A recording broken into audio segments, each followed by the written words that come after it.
Alright, for a slightly more unusual vacuum test, we have a teardrop shaped double layer, presumably sealed window from a glass display fridge. Well, I suppose you call it a refrigerated drink fridge. One of the open front ones you often see at gas stations with bottles of Coke or water in them. I happen to have 4 of these window assemblies. They all need to go in the bin, but for starters I figured I'd see if I can implode them, since there's an airspace in there which isn't really designed to take vacuum or pressure. So let's try this out. I'm using the Mitsubishi rotary compressor this time, set up as a vacuum pump, so it should get a much tighter vacuum.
Wow, that's doing really well.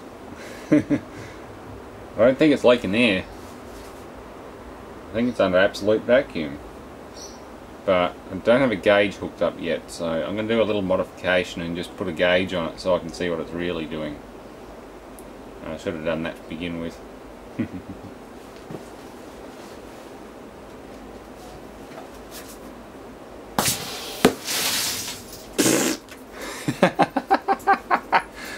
Okay, so suddenly releasing the vacuum is the way to pop them. That's nice to... that's really nice to know.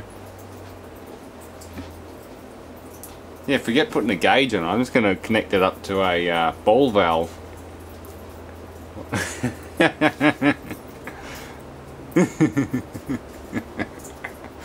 I was not expecting that. But that's why I always wear safety, just in case it does. Because when you're experimenting with stuff, anything can happen.